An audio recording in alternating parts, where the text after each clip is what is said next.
देखो हम लोग बात कर रहे थे क्या, कंजर्वेटिव एंड नॉन कंजर्वेटिव, जो कि हो गया था। ठीक है, हम लोग बात करेंगे पोटेंशियल एनर्जी का कॉन्सेप्ट। पोटेंशियल एनर्जी को इंडिकेट करते हैं किससे, यू से। ठीक है, चेंज इन पोटेंशियल एनर्जी को डेल्टा यू से। ठीक है, तो ये पोटेंशियल एनर्जी का कॉन्सेप्ट बेसिकली कहाँ से आया था, कहाँ से आता है, तो तुम्हारा जो है वर्क डन जो करते हैं डब्लू, वर्क डन जो किए, अगर कंजर्वेटिव नेचर का होता है कोई भी चीज़, अगर कोई एक्सटर्नल एजेंट कोई भी एजेंट वर्क करता है तो वो स्टोर करके क्या स्टोर हो जाता है, किस फॉर्म में, वर्क डन जो भी करता है सबका सब स्टोर कर लेता है किस फॉर्म में, पोटेंशियल एनर्जी के फॉर्म में। जैसे कि हम लोग देखे थे प्रीवियस क्लास में, अगर मान लो कि ये कोई बॉडी है, हेलो, अगर सपोज करो ये कोई ब्लॉक है ए जिसका मास है एम। ठीक है, अगर ए टू बी कोई मूव कर रहा था, ए टू बी, तो हम एक्सटर्नल एजेंट वर्क कर रहा था, जितना भी अगर वर्कडन कर रहा था डब्ल्यू एक्सटर्नल के द्वारा जितना भी वर्कडन होता था सबका सब किस में स्टोर हो जाता, वो पोजीशन के चेंज होने में, दैट इज पोटेंशियल एनर्जी के फॉर्म में। और इसीलिए अगर पोटेंशियल एनर्जी का अगर निकालना हो तो उसके लिए हमको वर्कडन निकालना पड़ेगा। तो वर्कडन निकालने के लिए हम लोग क्या करते हैं, वर्कडन निकालने के लिए सिंपली वही जो फंडा है एफ डॉट एस, यही यूज करेंगे। उसके लिए क्या चाहिए, हमको फोर्स चाहिए। और पहली बात पता कर लेते हैं हम लोग कंजर्वेटिव है या नहीं है। अगर ये कंजर्वेटिव है, फॉर एग्जांपल के लिए ग्रेविटेशनल फोर्स का अगर बात करें, अगर ये कंजर्वेटिव होगा तो जो भी एक्सटर्नल वर्क द्वारा एजेंट के द्वारा जो भी वर्क डन होगा सबका सब किस में स्टोर हो जाएगा, पोटेंशियल एनर्जी फॉर्म में। अगर पोटेंशियल एनर्जी को हमको निकालना है तो इसका मतलब एक्सटर्नल एजेंट के द्वारा जो वर्क डन होगा वो निकालना होगा, ये वही तो स्टोर होता है। तो यहाँ पर दो चीज़ को ध्यान रखना, पहला कंजर्वेटिव होना चाहिए, कंजर्वेटिव है या नहीं। अगर कंजर्वेटिव है तब हम कह सकते हैं जो भी वर्क डन होगा सबका सब क्या हो जाएगा, स्टोर हो जाएगा इन the form of potential energy. बस, तो सबसे पहले हम कंजर्वेटिव टेस्ट करने के लिए हम बताए थे, इसका दो तरीका था, कंजर्वेटिव कोई भी चीज़ है या नहीं है, दो तरीका बताए थे। पहला तरीका क्या था, रिवर्सिबिलिटी के द्वारा, रिवर्सिबल नेचर में, रिवर्सिबल नेचर का है या नहीं है। उसके लिए हम क्या करते हैं, कोई भी एक पॉइंट से दूसरे पॉइंट पर जाते हैं। ठीक है, मान लो ए टू बी गए, फिर वापस बी टू, रिवर्सिबिलिटी चेक करना है ना, तो फिर से रिवर्स होकर के फिर से वापस ए पे आना है। ए पे आके अगर डब्ल्यू नेट अगर जीरो हो जाता है तो क्या बोलेंगे, रिवर्सिबल नेचर का है, दैट इज कंजर्वेटिव है, कंजर्व कर लिया, जाने में जितना एनर्जी लॉस किया वापस आने में उतना ही कवर कर लिया, फिर से कंजर्व कर लिया, that is W net zero, कोई चेंजिंग नहीं हुआ तो कंजर्वेटिव हो गया। दूसरा तरीका था क्या, ये इंडिपेंडेंट फ्रॉम पाथ, मतलब क्या, एक पाथ से जाओ, कोई भी एक जगह से दूसरे जगह जाना है, एक पॉइंट से दूसरे पॉइंट पे, एक अलग इस पाथ से, एक कोई दूसरा पाथ से गए, अगर दोनों पाथ से तुम्हारा अगर सेम ही हो जाता है वर्क डन तो that is independent from path, तब हम बोल देते हैं क्या है, कंजर्वेटिव है। ठीक है, और यहीं से कॉन्सेप्ट निकलता है पोटेंशियल एनर्जी का।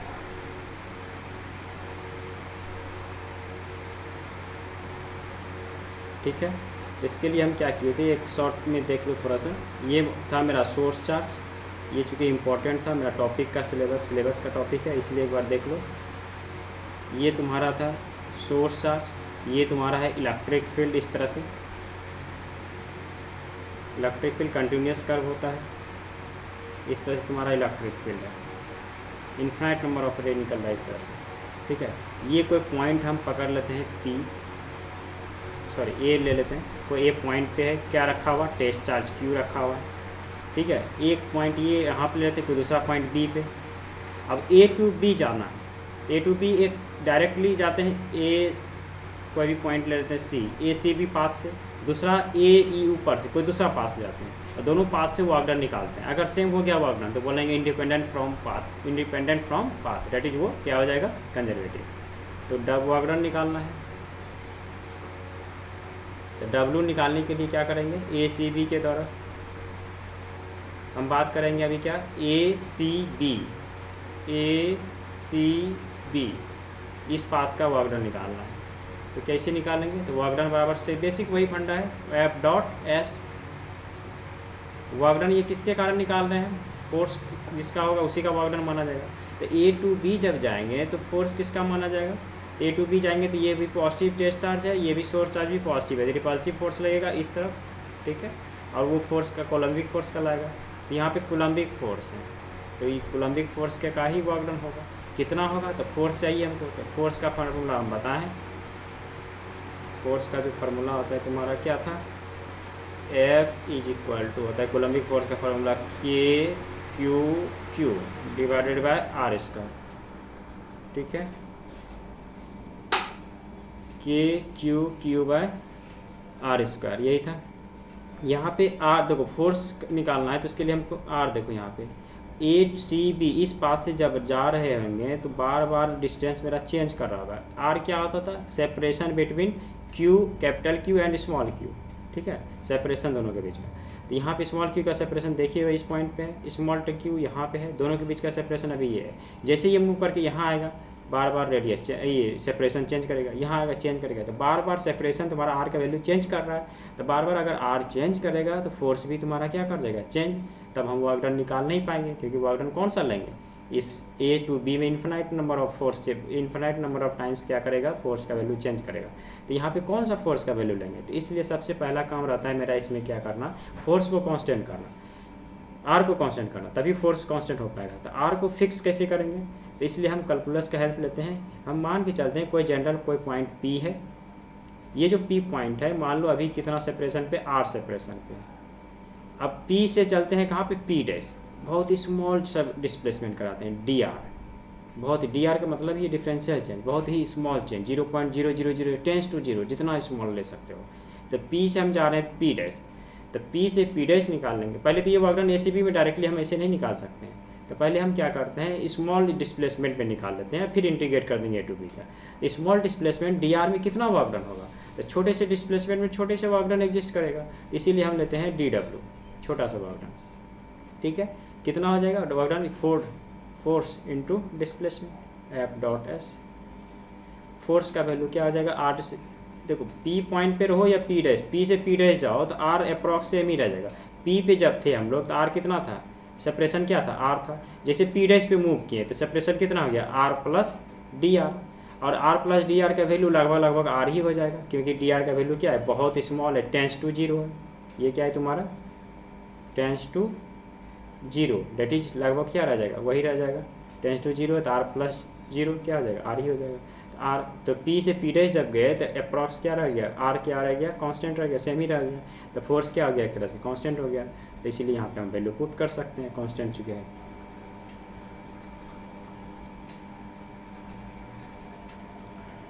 तो यहाँ से तुम्हारा वैल्यू फोर्स का पुट कर देंगे, कितना हो जाएगा, के फोर्स का वैल्यू पी पे बोलो या पी डैश पे बोलो, बात एक ही है। कितना होगा वैल्यू पी का, एफ का, तो K Q Q divided by distance, separation क्या है पी पे, आर, पी पे या पी डैश पे एक ही रह जाएगा, आर ही रह जाएगा। डॉट हटेगा, डिस्प्लेसमेंट कितना करा रहे हो, एस क्या है displacement, small displacement D R करा रहे हो। डॉट हटता है तो क्या आता है, ये डॉट प्रोडक्ट हटेगा तो क्या आएगा, कॉस थीटा, कॉस थीटा।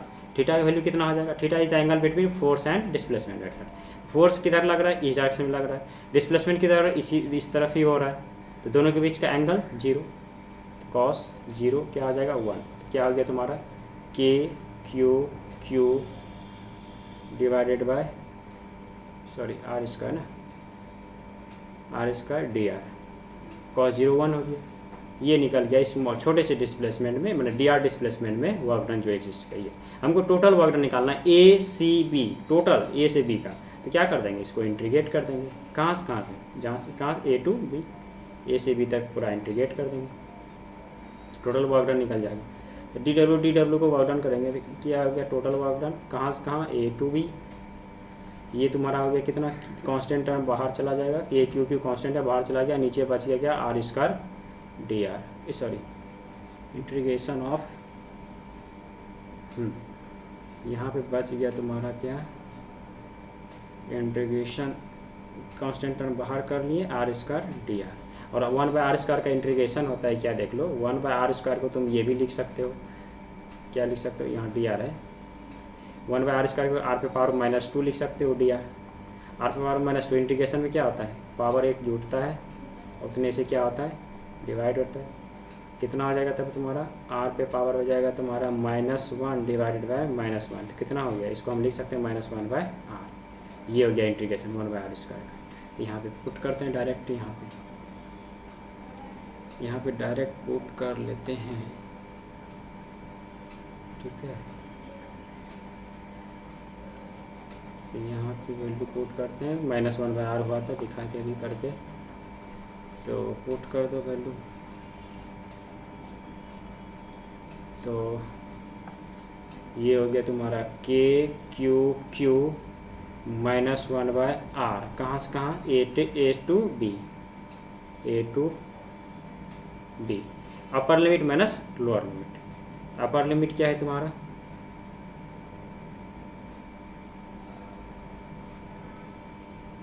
अपर लिमिट क्या है तुम्हारा b, तो अपर लिमिट पहले पुट करते हैं, -1/rb माइनस ऑफ -1/ra, ये हो गया।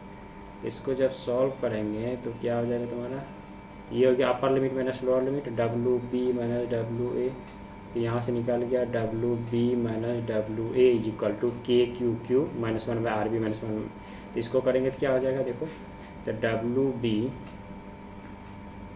Minus WA is equal to KQQ 1/1 minus minus plus हो जाएगा ये RA -1/RB, इस तरह से हम लिख सकते हैं इसको। ये हो गया मेरा वर्क डन डायरेक्ट ACB के पाथ के अलावा, ACB इस पाथ से जब गएंगे A to B, इतना हो गया तुम्हारा वर्क डन। यही वर्क डन स्टोर हो गई तब form of potential energy, system के पोटेंशियल एनर्जी, ठीक है।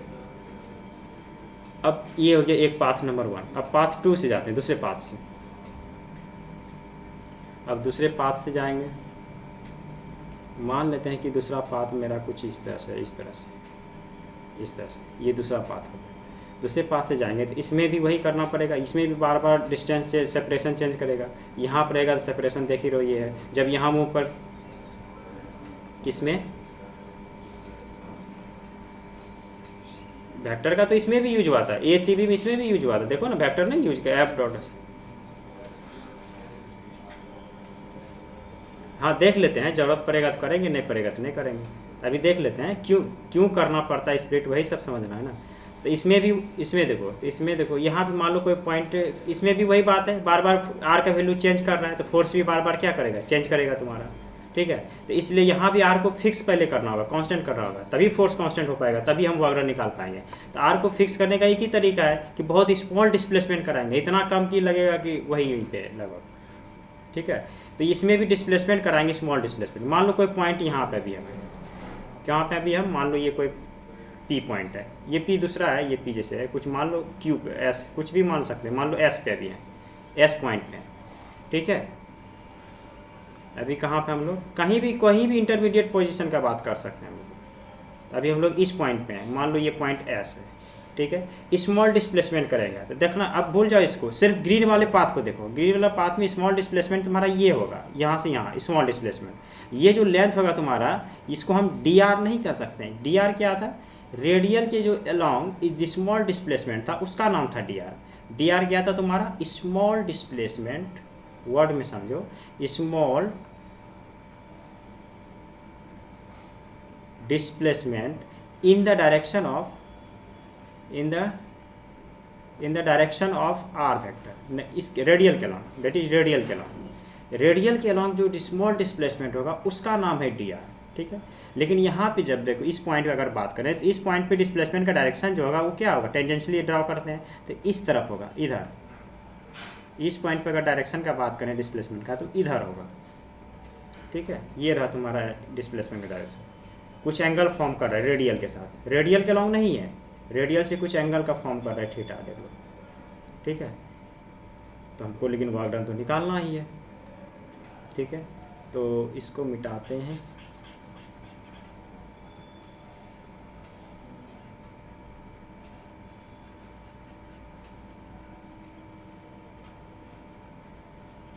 उसके बाद नेक्स्ट पेज पे कर लेंगे बस थोड़ा सा।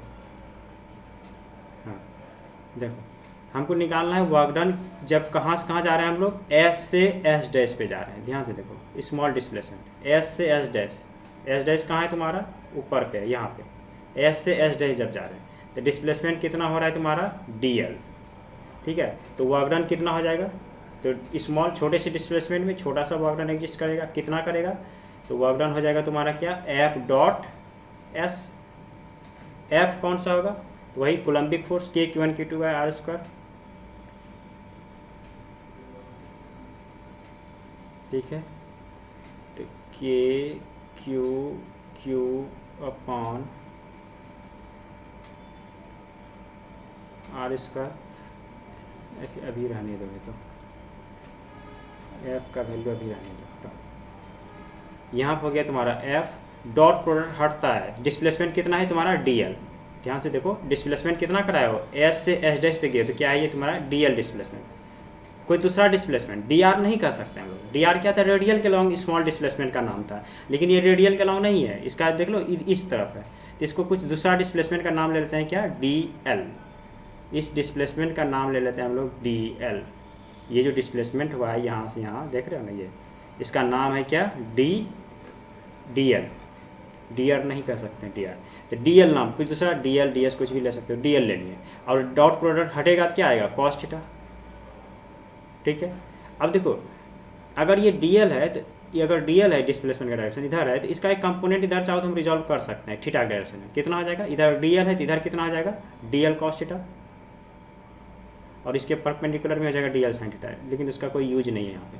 तो ज़रा देखो डी एल कॉस थीटा क्या है, ज़रा गौर करो डी एल कॉस थीटा पे। डी एल कॉस थीटा क्या है, ये डी एल कॉस थीटा, अगर हम बात करें इस डी एल कॉस थीटा का, ये डी एल कॉस थीटा ज़रा गौर करो, रेडियल के अलॉन्ग है, डी एल का कंपोनेंट है डी एल कॉस थीटा, किसके अलॉन्ग, रेडियल के अलॉन्ग, और उसी का तो नाम है रेडियल के अलॉन्ग, जो स्मॉल डिस्प्लेसमेंट होता है उसी का तो नाम होता है डी आर। तो इसको हम डी आर कह सकते हैं, क्योंकि इसको अगर वर्ड में लिखेंगे तो क्या बोलेंगे, it is the small displacement in the direction of D R. R के अलॉन्ग हो गया ना, अब ये रेडियल के अलॉन्ग हो गया ना, और इसी का नाम है डी आर, इसको हम बोल देते हैं डी आर। यही है तुम्हारा डी आर। अब हो गया तुम्हारा कितना, एफ डॉट डी आर हो गया, ये हो गया डी डब्ल्यू। बस अब इसको पुट करके सॉल्व कर लेना, बाकी सब चीज़ तो हो ही गया। तो अब कुछ नहीं करो, इसमें पुट करो वैल्यू फोर्स का, K Q Q by R square D R. ये निकला स्मॉल डिस्प्लेसमेंट में स्मॉल वर्क डन। अब क्या करो, इसको इंटीग्रेट कर दो दोनों तरफ, ये स्मॉल डिस्प्लेसमेंट के लिए निकला, अब टोटल ए से बी इंटीग्रेट कर दो। जब ए से बी इंटीग्रेट कर दोगे तो फिर से देखो सब चीज़ वही आ गया, यहाँ पर जो लिखा हुआ है तुम्हारा, देख लो पहले से जो लिखा हुआ था सब चीज़ वही है, देख लो, देखो सेम मैच कर गया। तो जाहिर सी बात है यहाँ से अब सॉल्व करेगा तो वही चीज़ आना ही आना है। तो मेन समझना था ये जो डी एल कॉस्ट है वो डी आर कैसे हो जाता है, अगर ये समझ में आ गया तब तो यहाँ के बाद से सब चीज़ तो वही आ गया। जैसे डी आर की है देखो फिर से वही चीज़ आ गया, ये पहले से था लिखा हुआ देखो, तो फिर से वही अगर एक्सप्रेशन वही आ गया तो इसको सॉल्व करेगा तो वही चीज़ आना ही आना है। तो इसीलिए वर्क डन क्या हो गया, इस पाथ से जाओ चाहे इस पाथ से जाओ, दोनों से वर्क डन का वैल्यू क्या आ गया, यही आया। समझ में आया, देखो तो मेरा W B minus W A का जो रिजल्ट आया कितना आया था, K Q Q 1 upon R A minus 1 by R B, यही आया था। ठीक है, यही आया। अब हम इसमें एक कंडीशन पुट करते हैं, अगर सपोज करो जो बी पॉइंट है वो हो जाए इन्फिनिटिव, ठीक है, इन्फिनिटिव पे चल जाए, तो उसका इन्फिनिटिव मतलब क्या, बहुत लार्ज डिस्टेंस पे चल गए, तो उस कंडीशन में जो पोटेंशियल होगा, हम क्या बोले थे, ये एक चीज़ क्लियर हो गया यहाँ से कि दोनों का से वर्क डन सेम आया पाथ से, तो इसका मतलब क्या हो गया, इंडिपेंडेंट फ्रॉम पाथ। अभी देख लिए वर्क डन निकालें किसके थ्रू, ए सी बी के थ्रू, वो किसके बराबर आया, डब्लू ए क्या ना पॉइंट लिए थे, कुछ पॉइंट लिए थे एस, ए एस बी, दोनों पाथ से सेम ही वर्क डन आया। तो डेट इज हम कह सकते हैं कि ये क्या है तुम्हारा इंडिपेंडेंट फ्रॉम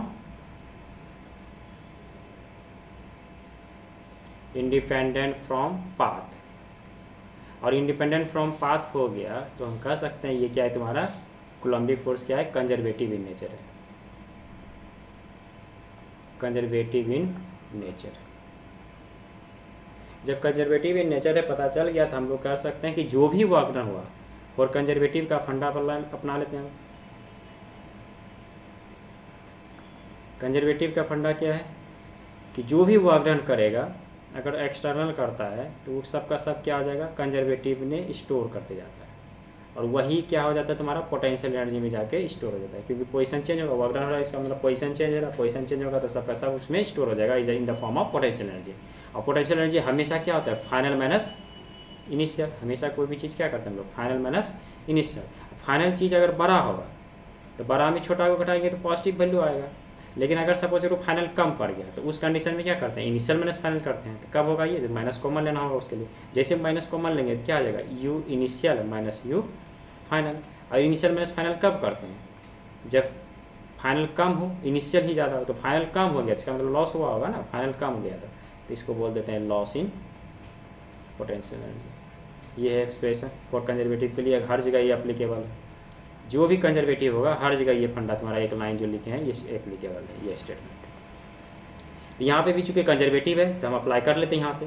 तो कंजर्वेटिव के कारण वर्क डन निकला है कितना, हम निकाल चुके हैं। कंजर्वेटिव के कारण कितना निकला है अभी जस्ट लिखे हैं यहाँ पे देख लो, W B minus W A is equal to change in potential energy final minus initial. Final point कौन है तुम्हारा, बी।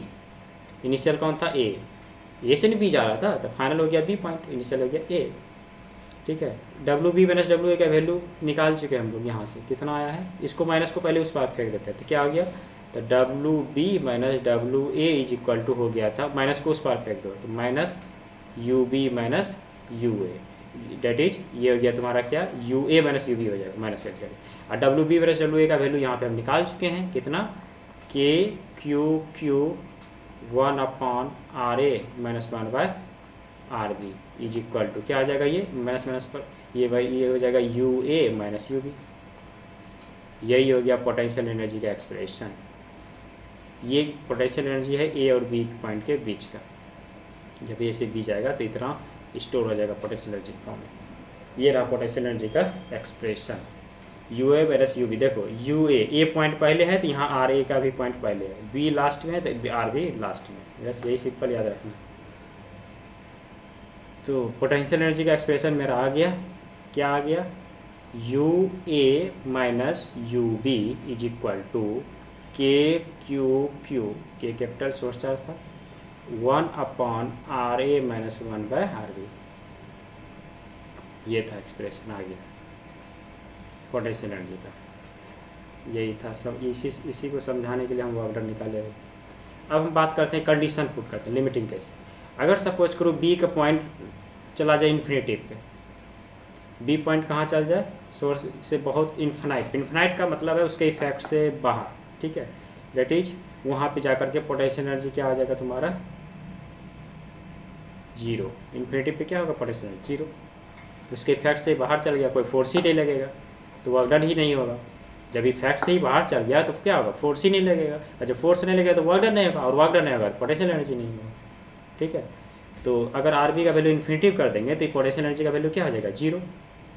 तो अब कर लो U A minus U B मतलब इन्फिनिटिव पे जो चल गया तुम्हारा, और इन्फिनिटिव का वैल्यू पुट कर देंगे तो K Q 1 upon R A minus 1 by R B का वैल्यू क्या लिया तुम, इन्फिनिटिव। तो इसको सॉल्व कर लो, U A minus U infinitive पे zero, K Q 1 upon R ए।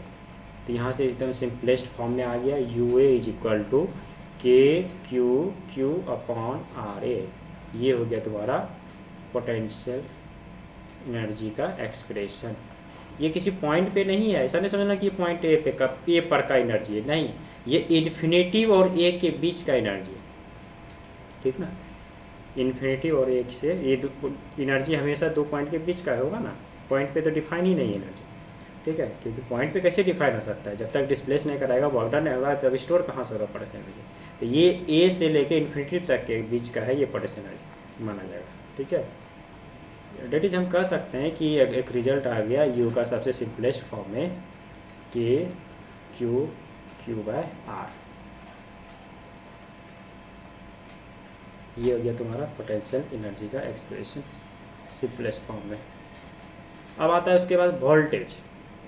पोटेंशियल क्या होता है, अभी जो टेस्ट चार्ज लिए थे हमने Q, यही अगर सपोज करो 1 कूलम आ जाएगा, यूनिटी हो जाए, 1 यूनिट हो जाए, ठीक है। तो वोल्टेज जो होता है, जो पोटेंशियल होता है, वो आगे बताएंगे क्या होता है वोल्टेज, पोटेंशियल क्या होता है। पोटेंशियल जो होगा वो क्या होता है, potential energy per unit charge. जैसे कि सबसे पहले ऐसे देखो, सबसे पहले जैसे कि हम लोग सीखे थे क्या, फोर्स क्या था, K Q by R square. दूसरा सीखे क्या, इलेक्ट्रिक फील्ड। इलेक्ट्रिक फील्ड क्या होता है, फोर्स पर यूनिट चार्ज।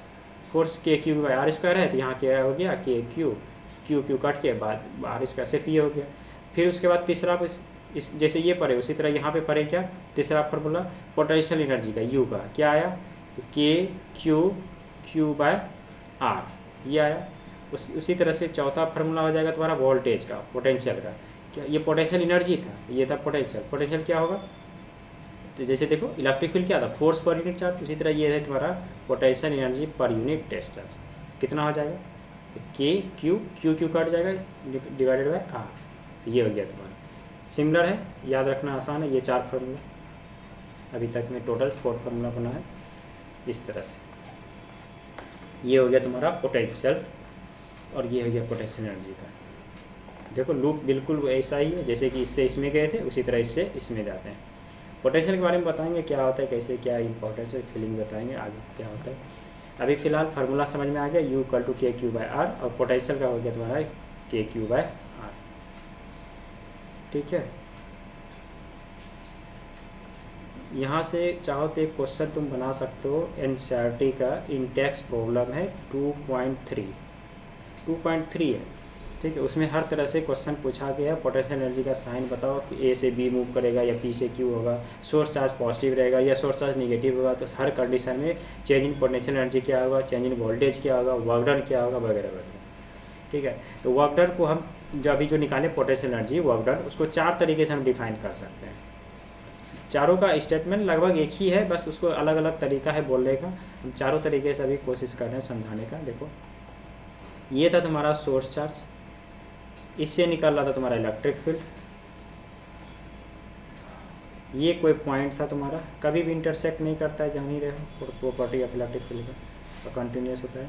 मान लो अभी ए पे है, बी पे, ठीक है, बी कहाँ चल गया था तुम्हारा, मूव करते करते इन्फिनिटी पे। ठीक है, इन्फिनिटी पे पोटेंशियल एनर्जी क्या होता है, जीरो होता है। इन्फिनिटी पे अगर बात करें पोटेंशियल एनर्जी, तो वो क्या होता है, जीरो होता है। तो इसीलिए इसी को हम रेफरेंस ले लेते हैं। रेफरेंस किसको लेते हैं, जहाँ पे चीज़ें क्या हो और स्टार्ट होता है, जहाँ जीरो हो सब चीज़। तो हम इस केस में हम लोग सब रेफरेंस क्या लेंगे, हम इन्फिनिटी को, क्योंकि इन्फिनिटी पे क्या होता है, जो पोटेंशियल एनर्जी जीरो होता है, फोर्स जीरो होता है, कोई वर्क डन नहीं होगा वहाँ पे। तो इसीलिए यहाँ पे सब चीज़ जीरो, इसीलिए यहाँ पे हम इसको रेफरेंस ले लेते हैं। अगर ये तुम्हारा रेफरेंस है, रेफरेंस पॉइंट है इन्फिनिटी, तो डिफाइन करो जो फार्मूला आया था u equal to K Q Q by are, इसको डिफाइन करेंगे तो क्या कहेंगे, ये कहाँ से आया था, वर्क डन का। तो देखो अगर हम a से कहाँ जाएंगे, इन्फिनिटी, a टू इन्फिनिटी, तो हम इसको हम क्या करेंगे, if a positive test charge, इसको डिफाइन कैसे करेंगे, if a positive test charge q is move from a to infinity, तो वर्क डन कौन करेगा, कूलम्बिक फोर्स करेगा कि एक्सटर्नल करेगा। ए से बी जाएगा तो कौन करेगा, कूलम्बिक फोर्स करेगा वर्क डन। तो इसीलिए बोलते हैं तो work done if a positive test charge Q move from A to infinity, ठीक ना, तो then work done by the Coulombic force, electrostatic force, क्योंकि ए से बी में इलेक्ट्रोस्टैटिक फोर्स को वर्क करेगा। तो work done by the electrostatic force is stored in the form of potential energy. ठीक है, ए से बी में कौन फोर्स लगाएगा, कूलम्बिक फोर्स, तो वर्क डन किसका माना जाएगा, जिसका फोर्स, इसी का होगा तुम्हारा क्या, वर्क डन। तो work done by the Coulombic force वही क्या हो जाएगा तुम्हारा, इस सिस्टम में स्टोर हो जाएगा इन the form of potential energy. लेकिन इसको इस तरह से भी डिफाइन कर सकते हैं, कहाँ से, इन्फिनिटिव टू ए, इस तरह से भी हम डिफाइन कर सकते हैं। तब कैसे डिफाइन करेंगे, if a positive test charge Q move from infinitive to A, then work done किसके द्वारा वर्क डन तब होगा, कूलम्बिक फोर्स, तो इधर फोर्स लगा रहा है, हम इधर जा रहे हैं, इसका मतलब वर्क डन को एक्सटर्नल लगा रहा है, external agent, then work done by the external agent, ठीक ना, वो तुम्हारा स्टोर हो जाएगा किस फॉर्म में, पोटेंशियल एनर्जी फॉर्म में। ठीक है, अगर तूने ए से कहाँ जा रहा है, इन्फिनिटी, तो क्या लगेगा, कूलम्बिक फोर्स एक्टिव होगा, ये एक्शन में आएगा। तो इसके द्वारा जो वर्क डन होगा वही तुम्हारा किस फॉर्म में स्टोर हो जाएगा, इन the form of potential energy. ठीक है, जब इन्फिनिटिव से ए आएंगे तब कूलम्बिक फोर्स वर्क नहीं करेगा, क्योंकि कूलम्बिक फोर्स रिपल्सिव है ना, अभी ले जाना चाहते हैं हम, इन्फिनिटिव से आ रहे हैं, इसका मतलब है कौन वर्क कर रहा होगा, कौन फोर्स लगा रहा होगा, कोई एक्सटर्नल एजेंट होगा। ठीक है, और किसके बराबर होगा, वो कूलम्बिक फोर्स के बराबर होगा अगर स्लोली आ रहा है तो। वही तुम्हारा क्या आ जाएगा। और जब फोर्स है एक्सटर्नल एजेंट के द्वारा तो वर्क डन भी किसका माना जाएगा, एक्सटर्नल एजेंट के द्वारा। यही तुम्हारा किस फॉर्म में स्टोर हो जाएगा, इन the form of potential energy. ये दो डेफिनेशन हो गया, पहला ये हो गया, दूसरा ये हो गया। अब देखो तीसरा, ऐसे इसको तीसरा समझने के लिए ऐसे समझ लो, ये कोई बंदा है, ये दूसरा बंदा है, अगर इसने इसको पीटता है, मारता है, 10 घुसा देता है कस के, तो वर्क डन, ये मान लो ए है, ये बी है, तो बंदा ए क्या किया, बी को पीटा कस के, 10 घुसा दिया, तो वर्क डन किसका माना जाएगा, बी का माना जाएगा। पॉजिटिवली वर्क डन कर रहा है कौन, बी, सॉरी ए, बी नहीं, बी तो पिटा रहा है ये। अगर ए ने बी को मारा कस के, 10 घुसा दिया, तो इसके तरफ फोर्स अप्लाई किया और मूव डिस्प्लेस भी हुआ होगा कुछ ना कुछ, तो डिस्प्लेस भी हुआ, फोर्स अप्लाई किया, डिस्प्लेस हुआ, इसका मतलब वर्क डन किया। वर्क डन का परफॉर्मेंस हुआ किसके द्वारा, तुम्हारा ए के कारण, तो ए का वर्क डन पॉजिटिव परफॉर्मेंस हुआ माना जाएगा। लेकिन अब पूछें अगर वर्क डन बी का बताओ क्या होगा, तो वो निगेटिव में, अगर कंजर्वेटिव होता तो निगेटिव में, क्योंकि वो वर्क तो कर नहीं रहा परफॉर्मेंस, वो तो पिट रहा है, पिटा रहा है मतलब, ठीक है, वो तो वर्क डन उसका क्या माना जाएगा, निगेटिव में, ठीक है, अगर कंजर्वेटिव होता तो डब्ल्यू ए हो गया पॉजिटिव क्योंकि इसने इसको मारा, तो बी का वर्क डन क्या माना जाएगा, निगेटिव, वही बात है। तो यहाँ पे देखो, जब ए से बी हम लोग जा रहे थे, सॉरी कोलम्बिक फोर्स जब ए से बी जा रहा था टेस्ट चार्ज तुम्हारा, तो वर्क फोर्स कौन लगा रहा था, फिर से ए से ए टू बी ही बात करते हैं, ए टू इन्फिनिटिव, जब ए टू इन्फिनिटिव जा रहे थे तो कौन एक्टिव कर रहा था, फोर्स, कोलम्बिक फोर्स। तो इसका मतलब है कि एक्सटर्नल एजेंट उसमें क्या कर रहा होगा, पिट रहा होगा, नहीं, तो निगेटिव में हो जाएगा, क्योंकि एक्शन में कौन आया है, कोलम्बिक फोर्स, इसके द्वारा क्या हो रहा है, वर्क डन पॉजिटिव होगा, तो इसके द्वारा क्या आ जाएगा, वर्क डन निगेटिव तब हो जाएगा, नहीं, क्योंकि इसका ये इफेक्ट में आया है कोलम्बिक फोर्स, तो इसका मतलब ये क्या हो रहा है, पिट रहा होगा। जैसे यहाँ पे देखो ना, जो एक वर्क डन कर रहा है, ये परफॉर्मेंस इसके द्वारा हो रहा है, तो इसका पॉजिटिव, इसका क्या हो गया तब निगेटिव, ये पिटा रहा है बेचारा। तो वही बात यहाँ पे भी है, सेम बात। तो जब हम ए टू इन्फिनिटिव जा रहे हैं तो कौन एक्टिव है, फोर्स, कोलम्बिक फोर्स। तो कोलम्बिक फोर्स अगर एक्टिव है तो वर्क डन, कोलम्बिक फोर्स अगर एक्टिव है तो इसका मतलब वर्क डन किसके द्वारा होगा, कोलम्बिक फोर्स के द्वारा। इसका मतलब है वर्क डन एक्सटर्नल एजेंट के द्वारा तो क्या होगा, निगेटिव, क्योंकि वो तो पिटा रहा है, निगेटिव। तो हम ये से भी डिफाइन कर सकते हैं, जब ए टू इन्फिनिटिव मूव करेंगे तो work negative sign of the work done by the external agent is stored in the form of potential energy, ऐसे भी डिफाइन कर सकते हैं, ठीक है। यहाँ पे क्या था, जब ए से इन्फिनिटी जा रहे थे तो work done by the Coulombic force, positive sign था, क्योंकि इसका परफॉर्मेंस हो रहा है, ए टू बी में फोर्स अप्लाई हो रहा था, कोलम्बिक एक्शन में आ रहा था, उसका द्वारा परफॉर्मेंस हो रहा था ए टू बी के दौरान, तो इसीलिए कोलम्बिक के द्वारा जो वर्क डन इसका हुआ। लेकिन अगर वही एक्सटर्नल एजेंट के टर्म में बोलेंगे ए टू ए इन्फिनिटी में ही, तो minus of the sign of the work done by the external agent is store in the form of potential, ऐसे भी कर सकते हैं।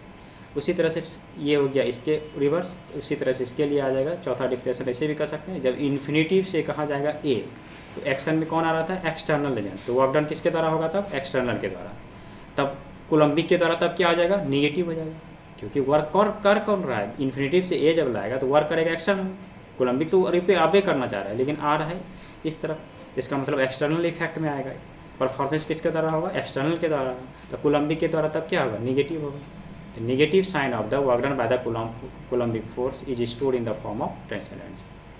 तो इस तरह से चार तरीके से हम डिफाइन कर सकते हैं पोटेंशियल एनर्जी, ठीक है। हेलो,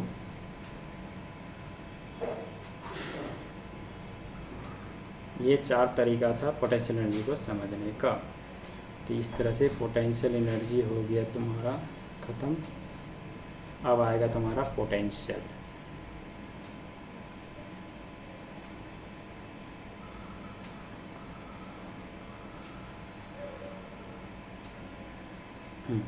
अब देखो एक चीज़ और, अगर हम लोग बात करें, ये अभी क्या था, दो चार्ज था, एक सोर्स चार्ज था, एक क्या था तुम्हारा टेस्ट चार्ज था, एक सोर्स एक टेस्ट चार्ज, दो चार्ज था।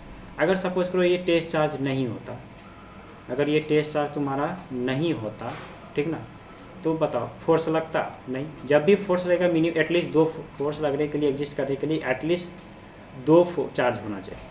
अगर सपोज करो सिंगल चार्ज है तो कोई भी फोर्स नहीं होगा, जब फोर्स नहीं होगा तो कोई भी वर्क डन नहीं होगा, कोई भी एनर्जी नहीं होगा, कुछ भी नहीं होगा, ठीक है। लेकिन जैसे ही एक टेस्ट चार्ज आया क्यू, तो फोर्स लगा, तो फोर्स लगेगा, तो वर्क डन एग्जिस्ट करेगा अगर डिस्प्लेसमेंट होगा तो, तब पोटेंशियल एनर्जी एग्जिस्ट कर जाएगा। ठीक है, अगर कोई तीसरा आएगा, मान लो ये टेस्ट चार्ज Q1 था, अगर कोई दूसरा टेस्ट चार्ज लाए तो इस पर फिर से तो फोर्स लगेगा, अगर डिस्प्लेस होगा तो फिर वर्क डन होगा, फिर एनर्जी स्टोर होगा पोटेंशियल एनर्जी फॉर्म। तो लेकिन इस पर जब दूसरा टेस्ट चार्ज लाएंगे तो इस पर दो फोर्स लग रहा होगा, एक सोर्स के कारण, एक इसके कारण, दो फोर्स लगेगा। तो यहाँ पे दो फोर्स एग्जिस्ट कर जाएगा, F1 एंड F2, तब दो वर्क डन हो जाएगा, W1 एंड W2। तब टोटल अगर देखें एनर्जी के इसमें जो स्टोर होगा वो दोनों कारण होगा, W1 W2 के कारण। तो W जो हो गया तुम्हारा Q2 लाने में वो दोनों के कारण हो जाएगा, W1 प्लस W2। तो इसीलिए हम कहते हैं, जैसे कि फॉर वहाँ पे पढ़ते थे सिस्टम ऑफ चार्ज के लिए, सेम यहाँ भी सिस्टम ऑफ चार्ज के लिए भी हम लोग कर सकते हैं। तो work done by the system of charge के लिए भी कर सकते हैं। देखो हम लोग अभी पोटेंशियल एनर्जी निकाल लिए, अब हम लोग बात करेंगे सिस्टम ऑफ चार्ज करने का। ठीक है, सिस्टम ऑफ चार्ज के कारण पोटेंशियल एनर्जी क्या होगा। सिस्टम ऑफ चार्ज अभी सिर्फ दो ही था, एक सोर्स था, एक टेस्ट चार्ज था, वो दोनों के कारण हम लोग देख लिए डिस्प्लेस करा करके कितना वर्क डन होगा, कितना पोटेंशियल एनर्जी में स्टोर होगा, देख लिए। अब हम लोग बात करेंगे क्या, system of charge. System of charge मतलब दो से ज़्यादा होगा, दो तक तो देख ही लिए, अब 3 होगा, 4 होगा, तब क्या होगा। तो एक एक करके, सिस्टम का मतलब ही है दो से ज़्यादा। तो सबसे पहले हम एक सोर्स चार्ज लाएँ, एक क्या लाएँ हम लोग, source charge.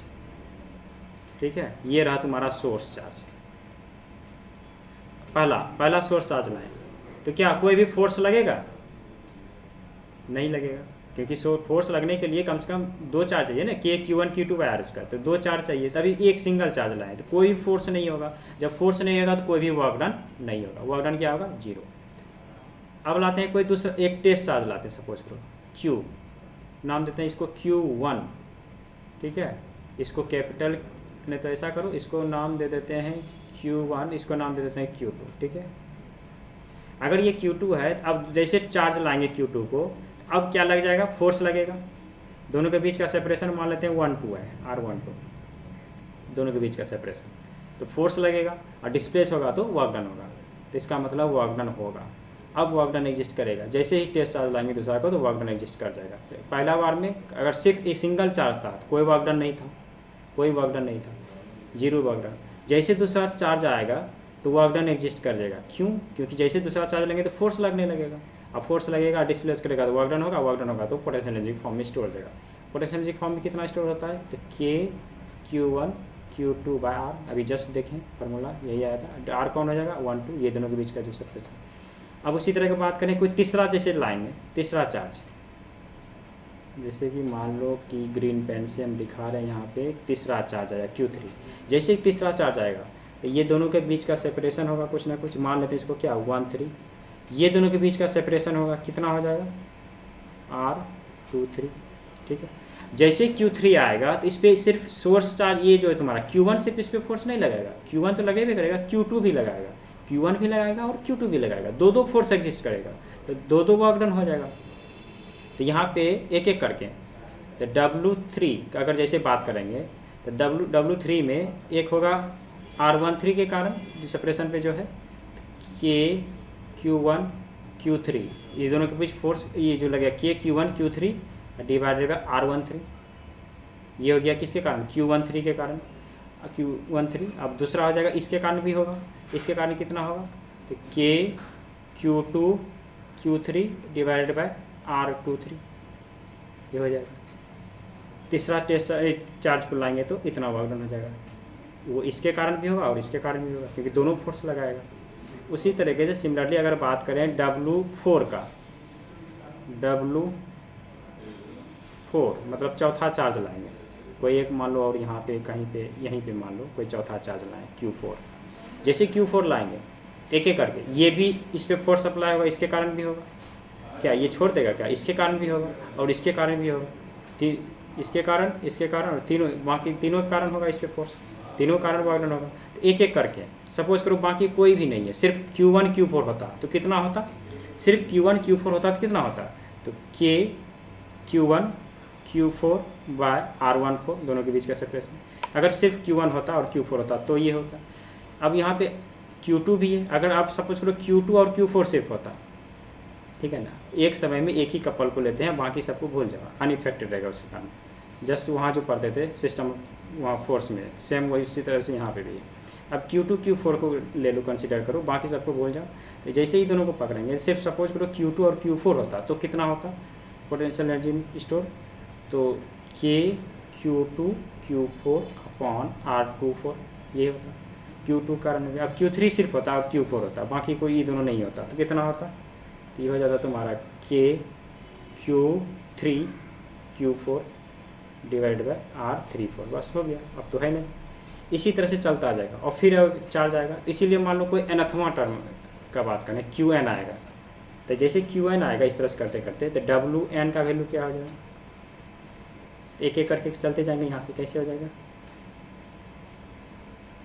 K Q1 n का बात कर रहे थे पहले 1 के कारण, Q1 Qn divide by R1n plus, अब 1 का काम हो गया, अब 2 और n सिर्फ रहता है, सिर्फ ये दोनों होता है, तो कितना होता है K Q2 Qn divide by R2n। इसी तरह से चलते जाएंगे चलते जाएंगे चलते जाएंगे, तो लास्ट में टर्म क्या आ जाएगा K Q, देखो यहाँ पे 1n 2n 3n 4n, तो एक हो जाएगा यहाँ पे n-1 इंटू Qn, एक हमेशा कमेंट रहेगा, डिवाइडेड बाय R n-1 से n तक का बीच में, ठीक है, R n-1 इंटू से n का, ये सेपरेशन हो गया किसके बीच का, Qn और Qn-1, उससे पहले जो कम वाला है वो होगा, ये हो गया nthवां टर्म के लिए। तो टोटल अगर वर्क डन का अगर बात करें, टोटल सिस्टम ऑफ चार्ज में सिस्टम में सब आ गया तुम्हारा n तक का, 1 2 3 4 से लेके n तक का टोटल सिस्टम में आ गया। तो टोटल के कारण जो W नेट हो जाएगा तुम्हारा, वो कितना हो जाएगा, W1 plus W2 plus W3 plus ऐसे करते कहाँ तक का, Wn तक का। W1 का वैल्यू, सब का वैल्यू पुट करो, 0 है।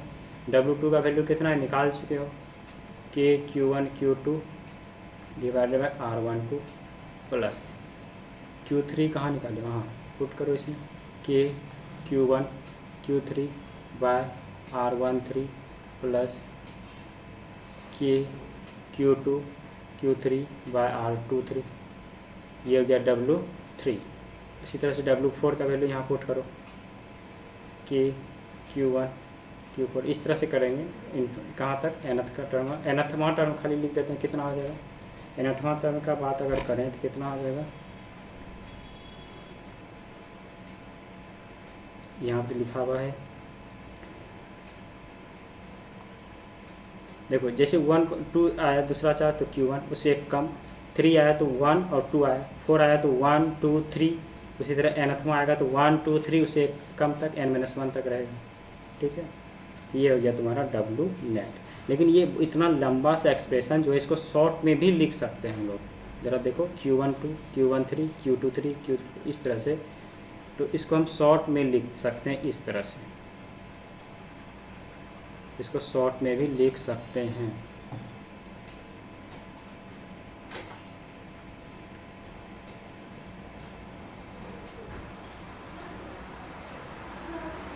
इसको शॉर्ट में कैसे लिखते हैं ज़रा देखो, इसको शॉर्ट में इस तरह से लिख देंगे, W नेट बराबर हो जाएगा, W नेट बराबर हो जाएगा तुम्हारा समेशन ऑफ K QI, सब में यही टर्म होगा, K Q1 2 R12 Q1 3 R13 Q2 3 Q3 Q1 4 R14, तो सब एक ऊपर QQ का प्रोडक्ट, नीचे में वही का सेपरेशन है, तो एक यहाँ ले लेते हैं QI और QJ, दो चीज़ है, डिवाइडेड बाय जिसका चार्ज उसी का लेते हैं सेपरेशन भी, I और J, इस तरह से I और J। यहाँ पे बशर्ते ध्यान क्या रखना है, कभी भी देखो Q1 या Q2 या Q3 नहीं होगा, दोनों सेम चीज़ नहीं होगा, कहीं भी कभी कहीं भी देख लो, जितना भी टर्म है 1 4 2 4 3 4, कभी भी 1 1 Q1 Q2 Q3 सेम के साथ नहीं होगा। इसीलिए यहाँ पे लगा देते हैं कि I इज नॉट J, ठीक है ना, कभी भी इक्वल नहीं होगा, कहीं भी किसी में देख लो 1 4 2 4 3 4, कभी भी नहीं होगा ऐसा 4 4 या 2 2 या 3 3, सेम के साथ कभी नहीं आएगा। क्योंकि खुद ने खुद को से नहीं है ना फोर्स अप्लाई कर पाएगा। तो आई इज नॉट जे होना चाहिए। और आई का स्टार्ट कहाँ से हुआ है वैल्यू, 1 से लेके, आई का वैल्यू जो स्टार्ट हुआ है 1 से लेके n तक, जे का भी वैल्यू वही है 1 से लेके n तक। तो आई जो एग्जिस्ट कर रहा है आई 1 से लेके n तक, बशर्ते ध्यान से रखना है तुमको क्या, आई इक्वल टू जे नहीं होना चाहिए। अगर इसमें करेगा तो ऐसा आएगा। तो लेकिन इसमें एक चीज़ और प्रॉब्लम क्या होगा, जैसे आई का वैल्यू मान लो 1 पुट किए, ठीक है, तो जे का वैल्यू क्या पुट करना पड़ेगा 2, क्योंकि आई इक्वल टू जे तो है नहीं, तो 2 पुट करेगा तो Q1 Q2 होगा। एक और टर्म आ जाएगा, जैसे आई का वैल्यू अगर 1 लेता है तो जे का वैल्यू क्या लेना पड़ेगा, 1 तो लेगा नहीं, तो आई इज नॉट जे, तो 2 ले लो, तो क्या हो जाएगा Q1 Q2 हो जाएगा डिवाइडेड बाई R12 हो जाएगा। लेकिन एक और टर्म आ सकता है इसमें, Q2 Q1 भी तो आ सकता है divided by R12, sorry R21, ये भी तो आ सकता है, 1 2 और 2 1 दोनों इंक्लूड हो जाएगा। अगर एक बात अगर बोलें I equal to 1 J equal to 2 1 के लिए, तो इसमें क्या आ जाएगा 1 2 होगा, तो फिर रिवर्स भी पॉसिबल है 2 1 हो जाएगा, ठीक ना, n तक है ना, इस तरह से हो जाएगा। तो इसमें लेकिन ये दोनों टर्म देखो तो दोनों एक ही चीज़ हो जाएगा इसके लिए। यहाँ पे इसमें दो टर्म आ जाएगा, Q1 2 आएगा तो 2 1 भी आ जाएगा। सिर्फ कंडीशन क्या लगाएं, I is not J, I is not J में दोनों आ जाता है, 1 2 और 2 1 दोनों आ जाता है, Q1 Q2 Q2 Q1, तो दोनों आ जाता है। तो इसलिए यहाँ 2 टर्म हो जाएगा। लेकिन यहाँ पे ऐसा कुछ ऐसा है नहीं दोनों टर्म, इसीलिए यहाँ क्या आ जाएगा आधा लगा देते हैं। इसमें हर बार वही होगा, 1 3 लेंगे तो Q1 Q3, ये हो जाएगा इधर से भी Q3 Q1, ये दोनों चीज़ एक ही हो जाएगा, ये दोनों चीज़ क्या हो जाएगा एक ही हो जाएगा। तो इसीलिए इस टर्म को हटाने के लिए हम लोग हाफ कर देते हैं, क्योंकि इसमें हमेशा यही होगा 1 2 तो 3 2 1 भी, 3 4 तो 4 3 3 4 4 3, इस तरह से इसमें रिपीट होते जाएगा, हर एक ही चीज़ 2 2 बार काउंट हो जाएगा। इसीलिए यहाँ पे हाफ लगा देते हैं। इसको शॉर्ट में इस तरह से भी हम लोग लिख सकते हैं, आई इज नॉट जे 1 से स्टार्ट होगा, कहाँ तक जाएगा n तक जाएगा। हाफ क्यों लगाएं, समझ में आ गए, हाफ इसलिए लगाएं ताकि यही चीज़ के लिए 1 3 है तो 3 1 दोनों इंक्लूड कर लेगा। लेकिन मेरे टर्म में सिर्फ क्या है, एक ही चीज़ है 1 4, कहीं 4 1 है, 1 4 2 4, इसलिए हाफ करना पड़ा। ये हो गया general expression for system of charge के लिए, एन टर्म एन चार्ज के लिए, सिस्टम में एन चार्ज होगा तो ये एक्सप्रेशन हो जाएगा वर्क डन का। ठीक है, अब नेक्स्ट क्लास में बात करेंगे, ये पोटेंशियल बताएं, पोटेंशियल होता क्या है। नेक्स्ट क्लास में बात करेंगे पोटेंशियल ये होता क्या है। पोटेंशियल ऐसे तो बता दिए basically, potential energy per unit charge. अब इसके बारे में डेप्थ में थोड़ा जाएंगे, क्या होता है कैसे क्या होगा, ठीक है, किस डायरेक्शन में जाने से बढ़ेगा किस डायरेक्शन में घटेगा। ठीक है, यहीं पर रखते हैं, ठीक है, बाय।